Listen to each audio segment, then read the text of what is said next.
the official port?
passengers, we're now entering the section known as Hat Corner again.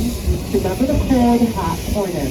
Ash and embers may come your way, so hold your hat tight as well. Sometimes you won't get it off and do it over in this section, so this is called Hat Corner. Now passengers, for those who can see, I want you guys to look back. And if you look back, you're actually going to see straight down, that is remnants of remnants of the old windmill. So Barbados had over 500 of these plantations, and each plantation had its own windmill. We only have one semi-functioning windmill left, and that's down the hill from us called Martin Lewis. So now this section, passengers, has now become a hive of activity because we have started to harvest this sugar cane. So have you guys ever heard about Crop Festival? Because if you have, it is basically a celebration of the end of harvest. So our crop over always starts the end of June, which is technically the end of crop. So for those who are from England, you guys have a journey. Well, I think right, you guys have a harvest festival, so it's quite similar to that.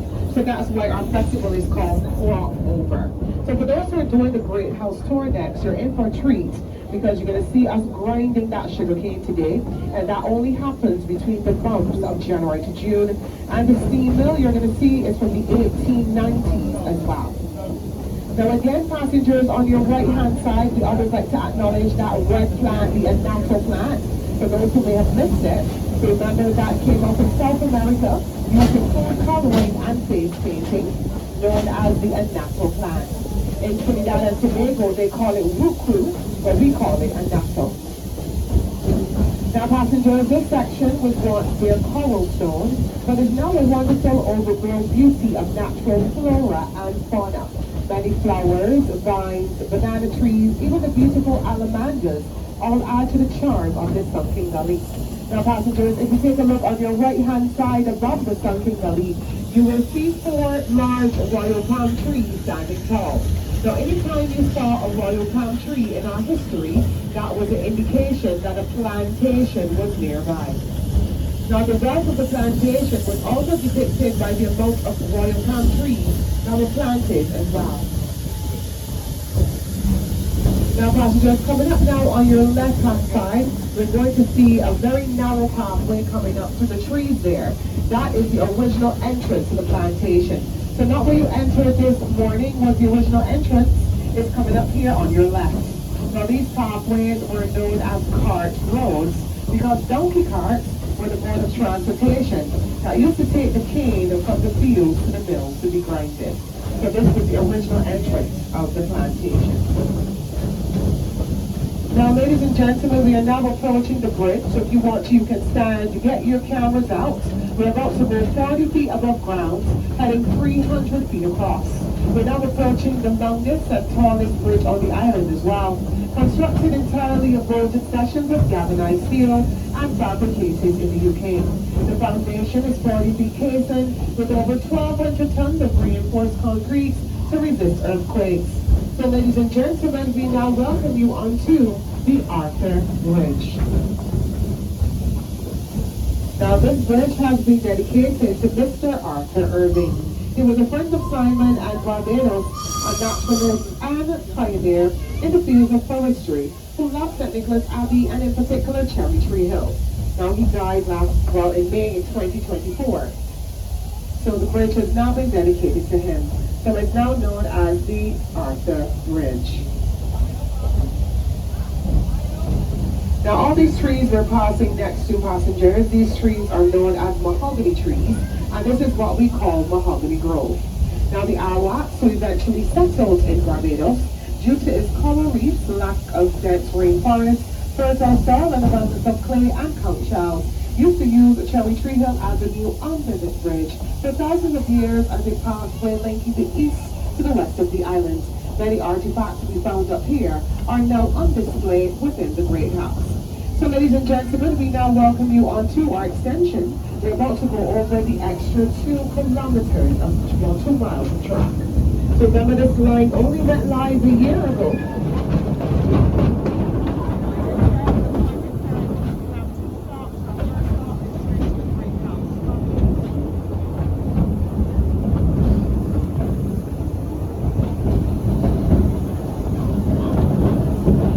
Ladies and gentlemen, these fields will one day have sugarcane supporting our distillery on a rotation basis, with hay production for the dairy industry.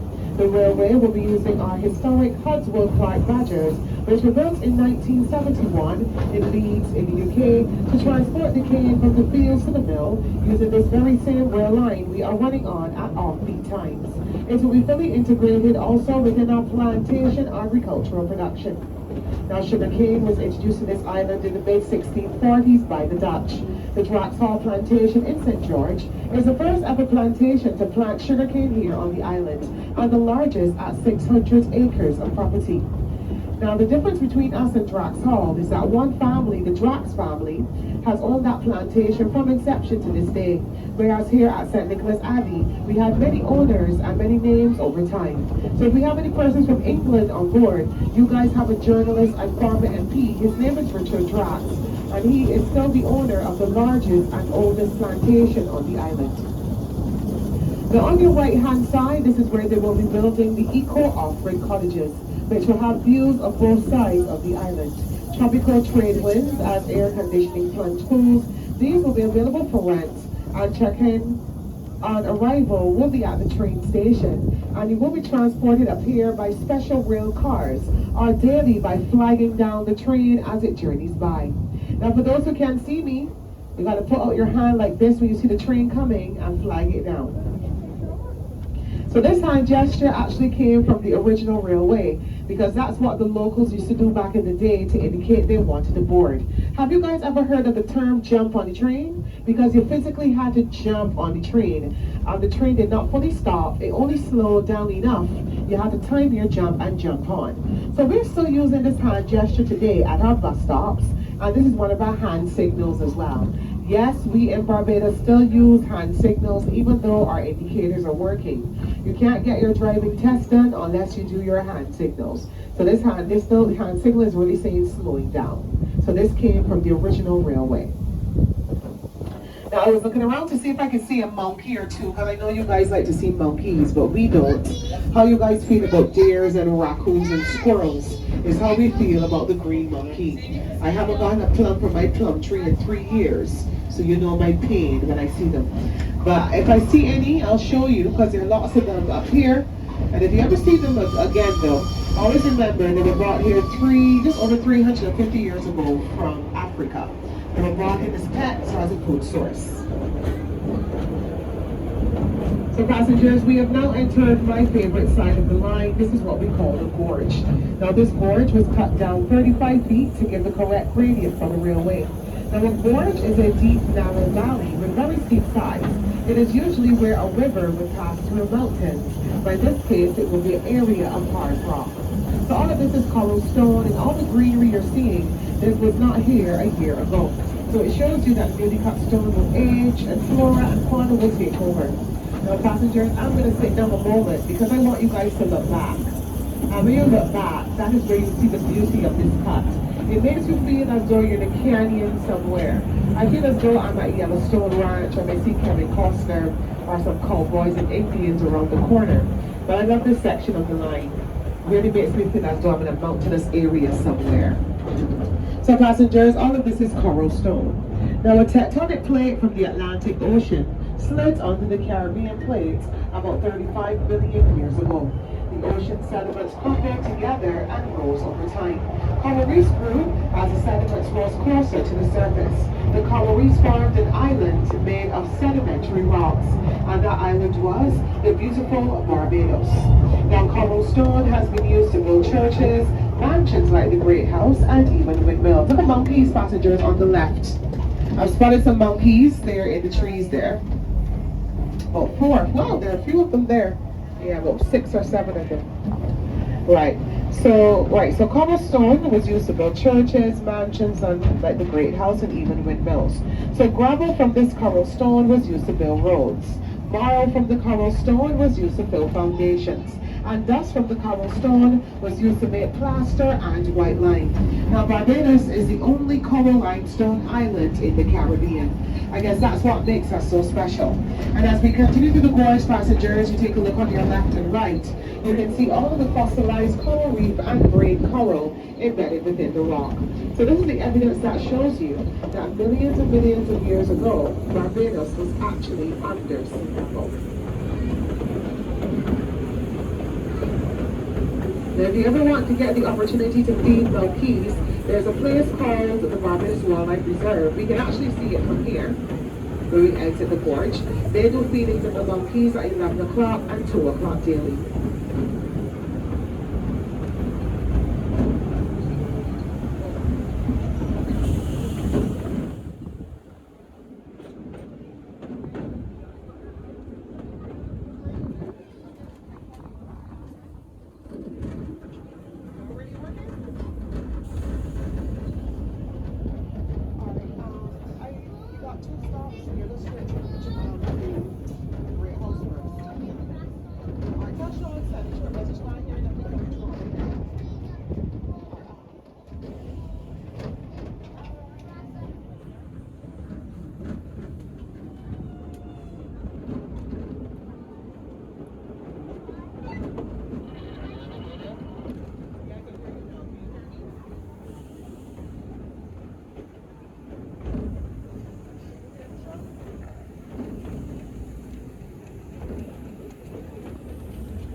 Now, ladies and gentlemen, if you take a look on your left-hand side,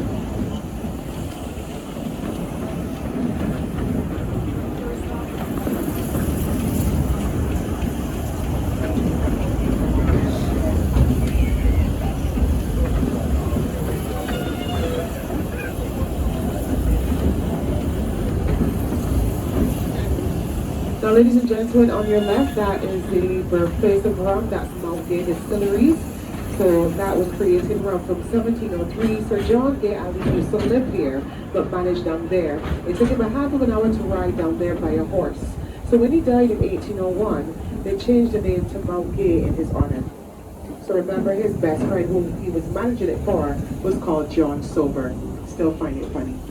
Now, passengers, we found lots of artifacts up here.